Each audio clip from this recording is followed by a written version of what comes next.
आज की इस क्लास में मुताला करेंगे बच्चों हमारी दरसी किताब जान पहचान के तीसरे सबक का, जिसका उन्वान है लोकगीत। सबक लोकगीत को मैंने दो हिस्सों में तकसीम किया था। पहले हिस्से के अंदर हमने सबक का मुताला किया है और दूसरा हिस्सा लेकर मैं आपके सामने हाजिर हूँ, जिसके अंदर हम हमारे सबक के अंदर दिए गए सवालों के जवाब हासिल करने की कोशिश करेंगे। तो हम शुरू करते हैं सबक का दूसरा हिस्सा, मश्की सवालात। बच्चों, लोकगीत सबक के अंदर लोकगीतों से मुताबिक चीज़ें बताई गई थी और बताया गया था कि लोकगीत जहाँ पर हैं वहाँ ज़िंदगी है और ज़िंदगी के तराने लोकगीतों के अंदर गाए जाते हैं, ज़िंदगी की तरन्नुम लोकगीतों के अंदर मिलती है। सवाल जवाब के अंदर आपको वो चीज़ ध्यान रखनी है, लोकगीतों से मुतालिक जो जो हमने पढ़ा था और उसको अपने जहन में से निकालते हुए यहाँ आपको उनके जवाब मुझसे पहले देने की कोशिश करनी है। आपको अपनी नोटबुक साथ रखनी है और जो आपने अगर लिख रखे हो तो आपको इनसे मिलान कर लेना है, और अगर आपने नहीं लिखे हैं तो आप इससे लिख लें और जो आपको समझ में नहीं आए उसको गोला लगाते हुए अंडरलाइन करते हुए चले साथ में। सबसे पहले कुछ अल्फाज दे रखे हैं जिन्हें आपकी बुलंद ख्वानी करनी है आपको और तेज आवाज में पढ़ना है। तो मैं आपको पढ़कर दिखाऊंगा, आपको मेरे साथ ही दोहराना है। तो अब शुरू करते हैं। पहला है बच्चों लफ्ज जो दे रखा है मकबूल। मकबूल जो मकबूल हो, कबूल किया गया हो, पसंद किया गया हो, तो लफ्ज है, लफ्ज बोलना है आपको मकबूल। नस्ल, नस्ल, नस्ल। अगला है बाकायदा। बाकायदा। आगे आते हैं हम, अगला है किस्म। किस्म। आपको साथ साथ बोलना है, मेरे तलफ्फुज का ध्यान रखना है, जैसे मैं बोल रहा हूं वैसे ही आपको बोलना है। बोलना है आपको किस्म। अगला है दर्द। बोलिए दर्द। आगे है मौसीकी। मौसीकी। मौसीकी यानी गाना, मौसीकी। अगला है मुताबिक। मुताबिक। इसी तरीके से बोलना है आपको वज़े क़तअ। वज़े क़तअ। वज़े क़तअ यानी रंग रूप ऊंचाई वगैरह कितनी है, वज़े क़तअ। ये थे बच्चों वो लफ्ज जिनका हमें बुलंद ख्वानी करनी थी, तेज आवाज से बोलना था। आगे चलते हैं हम। आगे बच्चों ये आपको एक फोटो नजर आ रहा होगा जिसमें बाबा जैसे चेहरे वाला लंबे लंबे बालों वाला शख्स नजर आ रहा है।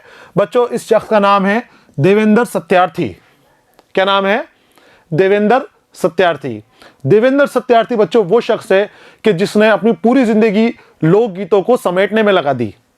लोकगीतों को समेटना, उनको लिखना, अलग अलग जुबानों के लोकगीतों को देवेंद्र सत्यार्थी ने एक जगह जमा किया और उनको माखूज किया अपनी किताबों के अंदर। हालांकि उनकी बहुत सारी किताबें शायद नहीं हुई हैं, कुछ ही लोकगीत उनकी किताबों के जरिए सामने आए हैं, लेकिन फिर भी उन्हें जमा करने का आपने बहुत बड़ा काम किया है और पूरी उम्र आपने लोकगीतों को जमा करने के अंदर ही अपनी वक्फ कर दी। लोकगीत हमारी समाजी और तहजीबी ज़िंदगी का हिस्सा हैं। हमें अपने लोकगीतों को महफूज रखना चाहिए। हमारे लोकगीतों को जमा करने का काम सबसे ज़्यादा मेहनत और तवज्जो के साथ देवेंद्र सत्यार्थी ने अंजाम दिया। जो हमारे लोकगीत हैं जिसका हमने मुताला किया था सबक के अंदर, उनको जमा करने का काम आपने किया, देवेंद्र सत्यार्थी ने किया और उनको जमा किया। गांधी जी की तहरीक पर उन्होंने इसका बीड़ा उठाया था। आपने शुरुआत क्यों की थी? गांधी जी की तहरीक पर। गांधी जी ने आपसे बोला कि इस तरह का काम करना चाहिए जिससे हमारी विरासत सहेजी जा सके, विरासत को एहतमाम दिया जा सके, तो आपने फिर ये काम किया, शुरू किया। जिंदगी का बहुत बड़ा हिस्सा इन्होंने लोकगीतों की तलाश में गुजारा। मुल्क के दूर दराज इलाकों में घूमते हुए फिरते एक आम अंदाज के मुताबिक इन्होंने अपनी ज़िंदगी में तकरीबन 3 लाख लोकगीत जमा किए थे। बाबा जैसी शक्ल बनाकर, बड़ी बड़ी दाढ़ी बढ़ाकर, मूछें बढ़ाकर, बाल बढ़ाकर आप आवाम के बीच में निकल जाते थे, अवामी ज़िंदगी जीते थे, लोगों के बीच में घूमते फिरते थे। और वो जो उनका काम है जिसकी गांधी जी ने तहरीक दिलाई थी, जिनके मन में जद्दोजहद करना था इनको, 3 लाख से ज़्यादा आपने लोकगीत जमा किए थे, जो बहुत बड़ा काम था आपका। उनकी मेहनत का बहुत कम हिस्सा छपकर सामने आया है। देवेंद्र सत्यार्थी उर्दू के मशहूर अफसाना निगार थे। उनकी पैदाइश 28 मई 1908 ईस्वी को पंजाब के ज़िला संगरूर में हुई और उनका इंतकाल 12 फरवरी 2003 ईस्वी को हुआ। बहुत बड़ा इन्होंने ज़ख़ीरा तैयार किया है, 3 लाख से ज़्यादा गीत आपने जमा किए हैं, लेकिन वो अभी तक छपकर सामने नहीं आए हैं। धीरे धीरे उनको छापा जा रहा है, बाहर लाया जा रहा है। उनकी बहुत सी किताबें हिंदी, अंग्रेज़ी और पंजाबी में भी शाया हो चुकी हैं। वो हमारे लिए एक बहुत बड़ा ज़ख़ीरा, बहुत बड़ा ख़जाना छोड़कर गए हैं। उनकी वज़क़त साधु जैसी थी, लंबे बाल, बेतरतीबी से फैली हुई दाढ़ी और लंबा कोट उनकी पहचान थी। मैंने आपको बताया एक बाबा की तरह वो गाँवों के अंदर घूमते थे, देहाती इलाकों के अंदर हिंदुस्तान के घूमते थे और उनका जो काम था आपको लोकगीत जमा करने थे। उन लोकगीतों को जहाँ जहाँ जिस मौके के ऊपर जिस मौज़ूआत पर आपको लोकगीत मिलते जाते थे, आपने उनको सबको जमा किया और 3 लाख से ज़ायद लोकगीत आपने जमा किए थे। ये थी बच्चों देवेंद्र सत्यार्थी से मुतालिक थोड़ी बहुत मुख्तसर सी मालूमात। आगे आते हैं हम, सवाल शुरू हैं आपके, इसके अंदर आपको इन सवालों के जवाब देने हैं। पहला सवाल है, लोकगीत किसे कहते हैं? लोकगीत किसे कहते हैं बच्चों? लोकगीत कहते हैं उन गीतों को कहते हैं जो आवाम में बहुत मकबूल होते हैं और जिन्हें अक्सर आवाम ही गाते हैं। लोक यानी होता है आम इंसान, आवाम, और गीत आवाम के ज़रिए गाने गाए जाने वाले गीत। लोकगीत वो गीत जो आवाम में मकबूल हैं और आवाम ही उनको गाती है, आम इंसान ही गाते हैं और आम इंसानों के लिखे हुए हैं। अलग नस्ल दर नस्ल उनकी चलती रहती है, वो चेंज होते रहते हैं, बदलते रहते हैं। आगे आते हैं सवाल नंबर 2 की जानिब। दूसरा सवाल पूछ रहा है, लोकगीतों के मौज़ूआत क्या होते हैं? लोकगीत के मौज़ूआत की बच्चों कोई क़ैद नहीं है। हम पूरा पेज भी भरना चाहें तो उन मौज़ूआत से लिख सकते हैं। आप ये समझ लीजिए कि दुनिया से मुतालिक हर मौजू आपको लोकगीत के अंदर मिलेगा और ज़िंदगी से मौत तक हर मौजू आपको लोकगीतों के अंदर मिलेगा। देखिए आप, लोकगीत के मौज़ूआत में आम जिंदगी की झलकियाँ, खेत खलिहान, बैल गाय, नदी नाले, पनघट, कुएं, तालाब, मेलों ठेलों और पैदाइश से लेकर मौत तक हर किस्म का जिक्र मिलता है। अगर जानदारों की बात आ जाए तो उसमें गाय, बैल, भैंस, बकरी, भेड़, मुर्गी, मुर्गा, कोयल, कौवे, पपीहा, तोते, हर जानवर के ऊपर लोकगीत मिलेंगे। शादियों के ऊपर आ जाएं तो वहाँ पर आप रत जगह, उबटन और बन्ना बन्नी, तरह तरह के जो शादियों के अंदर होते हैं प्रोग्राम, उन सब के ऊपर आपको लोकगीत मिलेंगे। तो लोकगीत में मौज़ूआत की कोई क़ैद नहीं है, हर तरह के मौजू लोकगीतों के अंदर मिलते हैं, लोकगीतों के अंदर पाए जाते हैं। आगे आते हैं सवाल नंबर 3 की जानिब। ये पूछ रहा है आपसे, लोकगीतों में देहात और कस्बात की समाजी जिंदगी से ताल्लुक़ रखने वाली किन बातों को पेश किया जाता है? किन बातों को पेश किया जाता है? ये वही मौज़ूआत वाले सवाल के जैसा हो गया कि हर तरह के मौजू का लोकगीत के अंदर इस्तेमाल किया जाता है, हर तरह के मौज़ूआत पर लोकगीत मिलते हैं। लोकगीतों में देहात और कस्बात की समाजी जिंदगी के सारे रंग साफ साफ नजर आते हैं। अगर शादी का घर हो तो शादी से मुतालिक हर मौज़ूआत पर लोकगीत आपको मिलेंगे। ऐसे ही बरसात या किसी मौसम का जिक्र हो तो उस मौसम से मुतालिक हर तरह के मौजू के ऊपर आपको लोकगीत मिल जाएंगे। उस मौज़ूआत के लोकगीत आसानी से मिल जाते हैं। गरज दुनिया का कोई ऐसा गोशा ना होगा जो लोकगीतों में ना आया हो।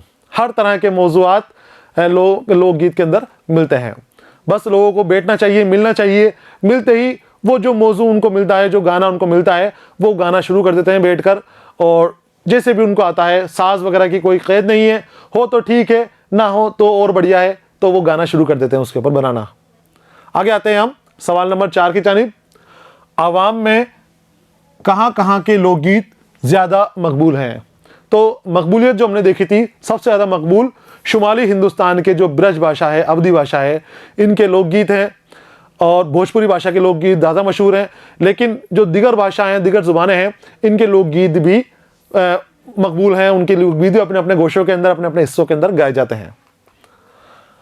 आवाम में शुमाली हिंदुस्तान की ब्रज भाषा, अवधी और भोजपुरी के गीत ज़्यादा मकबूल हैं। साथ ही कश्मीरी, हरियाणवी, पंजाबी, बंगाली, मालवी और राजस्थानी लोकगीतों की भी खूब मकबूलियत है। और राजस्थानी गीत तो अपने रक्स और मौसीकी के लिए भी मशहूर बताए हैं इस किताब के अंदर आपके, और वो ब्यौरा दिया है गीत का कि पल्लो लटके, तो वो बहुत मशहूर लोकगीत है। तो सबसे ज़्यादा जो मकबूलियत है वो शुमाली हिंदुस्तान के लोकगीतों की भारत के अंदर, हिंदुस्तान के अंदर है। आगे आते हैं हम। आपको खाली जगह भरने के लिए दे रखा है कुछ, जिसको मैं भर के लेकर आया हूँ आपके लिए, कि जहाँ लोकगीत हैं वहाँ ज़िंदगी से प्यार है। ये खालिस्तान दे रखे हैं, आपको छाट छाट के जहाँ जो आते हैं वो लिखने हैं। तो मैं आपको बता देता हूँ, आप इसको नोट कर लीजिएगा। जाड़ों की रुत में अलाव के आसपास बैठे हुए बचपन के साथी किसी जाने पहचाने गीत में सोए हुए सपने जगाते हैं, सोए हुए सपने जगाते हैं। चांदनी रातों में बचपन की सखियां चूड़ियों की खनक और पायलों की झटकार से इन गीतों में चार चांद लगा देती हैं। यह आपकी किताब से लिया गया इक़्तिबास है कि जिसको खालिस्तान बना दिए गए हैं, और खालिस्तान के अंदर कुछ अल्फाज हमें ऊपर दे दिए गए हैं जिनको आपको जमाना है अपने किताब के अंदर। आगे आते हैं हम। कुछ जुमले दे रखे हैं, उन जुमलों से आपको अल्फाज बनाने, आपको कुछ अल्फाज दे रखे हैं जिन अल्फाज से आपको जुमले बनाने हैं। नीचे दिए गए लफ्ज़ों को जुमलों में इस्तेमाल कीजिए। तो देखिए आप, पहला है हमारा मंजर कशी। मंजर कशी, खाका खींचना, वो मंजर की अक्कासी कर देना, सामने मंजर ला देना, मंजर कशी कहलाता है। तो लोकगीतों में अवामी ज़िंदगी की मंजर कशी मिलती है। मंजर कशी का इस्तेमाल हो गया। अगला अल्फाज है हमारा कोशिश। कोशिश यानी जद्दोजहद करना, जुस्तजू करना, कोशिश करना। हमें इम्तिहान में अच्छे नंबर हासिल करने की कोशिश करनी चाहिए। हमें इम्तिहान में अच्छे नंबर हासिल करने की कोशिश करनी चाहिए। अगला है चार चांद लगाना। तो बच्चों ये मुहावरा है, चार चांद लगाना। चार चांद लगाना किसी की खूबसूरती बढ़ा देना, या किसी की खूबसूरती में इजाफा कर देना, रंगत बढ़ा देना, रौनक बढ़ा देना। तो बढ़ा देना के अंदर खूबसूरती बढ़ा देना से मुतालिक इन चीज़ों में इस्तेमाल कर सकते हैं। और मजमून में मुहावरों का इस्तेमाल उसकी खूबसूरती में चार चांद लगा देता है। खुशी से झूमना, यह भी मुहावरा है।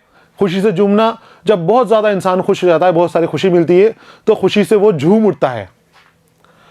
राशिद के अपने ज़िले की क्रिकेट टीम का कप्तान बनने की खबर सुनकर उसके वालिद खुशी से झूम उठे। कोई ऐसी खबर सुन लेना जिसकी हमें उम्मीद भी नहीं हो, और जब वो मिल जाती है तो इंसान बहुत खुश हो जाता है, खुशी से झूम उठता है। सजावट, सजाना। यौम जमहूरिया पर स्कूलों में सजावट की जाती है। यौम जमहूरिया जो 26 जनवरी होता है, इसके ऊपर स्कूलों के अंदर सजावट की जाती है। ये थे बच्चों लफ्ज़ों का जुमलों में इस्तेमाल और जुमले बनाना। आपको इसके अलावा जो लफ्ज़ तो यही है, आप जुमले बदल सकते हो अपने हिसाब से, जो आपको अच्छा लगता है उस तरीके का जुमला आप बना सकते हो। आगे चलते हैं हम कि कुछ वाहिद और जमा आए हैं, तो हमें वाहिद का जमा बनाना है और जमा से वाहिद बनाने हैं। जैसे ख्यालात, ये बताइए वाहिद है कि जमा है?